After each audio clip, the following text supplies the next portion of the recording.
Salut les chats, j'espère que vous allez bien. Aujourd'hui on fait le bilan des 8 semaines de grossesse, de la 8e semaine aménorrhée. Il n'y a pas énormément de différence entre la 7e et la 8e, d'autant qu'on n'a pas eu de nouveaux rendez-vous chez le docteur. Donc on attend encore les tests pour le deuxième test Zika, on attend le résultat. Sinon je suis toujours très fatiguée et en plus de ça, ça correspond au moment où Léo est en train de faire son adaptation à la crèche. Donc du coup lui change pas mal de choses aussi dans son comportement à la maison. Il nous fait un petit peu sentir qu'il y a des choses qui changent pour lui, qu'il n'est pas content avec tout ce qui se passe. Il demande beaucoup d'attention, plus que d'habitude, depuis qu'il a commencé la crèche. Mais du coup, pour moi qui suis fatiguée de devoir le gérer à la maison, c'est encore un petit peu plus difficile. Mais ça va, franchement, je m'en sors bien.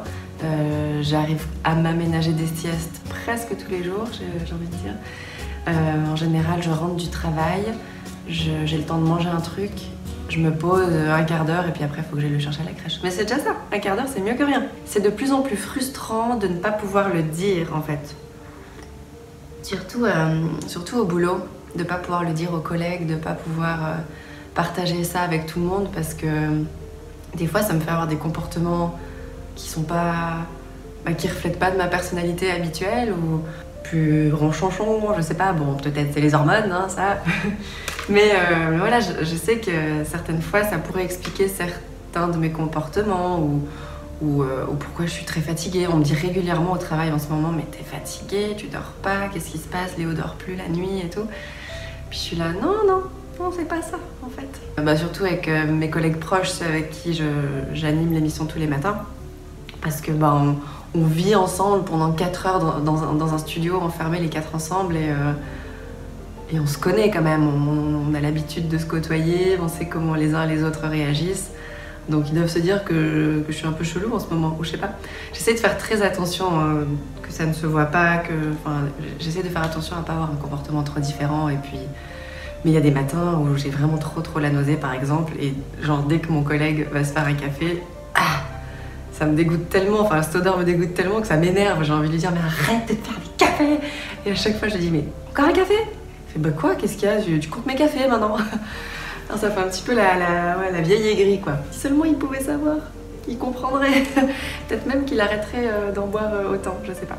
Enfin bref, peu importe, tout ça pour dire que j'ai décidé hein, bien sûr de pas l'annoncer avant parce que je suis trop superstitieuse et puis s'il se passe quelque chose, c'est tellement fragile le début d'une grossesse. S'il se passe quoi que ce soit, si ça se passe mal, si ça devait s'arrêter avant les 3 mois, qui sont en général les 3 mois les plus fragiles, je me sentirais pas de devoir en parler, répondre aux questions. Si tout le monde est au courant, forcément, il va y avoir des questions, il va y avoir peut-être des remarques mal placées qui risquent de m'énerver. Enfin, j'en ai parlé avec d'autres mamans qui ont eu des fausses couches justement pendant ces 3 premiers mois et qui en avaient déjà parlé à leurs collègues. Et elles m'ont dit que ça avait été difficile, notamment ce genre de remarques de personnes qui vous disent ouais mais c'était pas encore un bébé, c'était juste un fœtus et de toute façon il n'y avait aucune espérance de vie. Enfin, voilà, le genre de discours que en soi, oui, scientifiquement, d'accord, mais quand c'est le tien et qu'il est dans ton ventre, du moment que tu sais qu'il est là, c'est ton bébé, quoi qu'il arrive. Peu importe à quel âge, à quel moment, si tu dois le perdre, à quel moment tu le perds, tu perds ton bébé. Et voilà, donc j'ai pas envie de faire face à ça, c'est pour ça que pour l'instant je préfère ne pas en parler. Je veux juste être sûre que tout aille bien, qu'ils soient bien accrochés.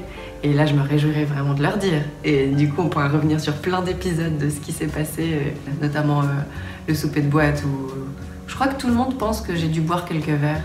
J'ai réussi à faire croire que je buvais quelques verres. Bah oui, fallait quand même faire genre, quoi. Mais j'ai rien bu.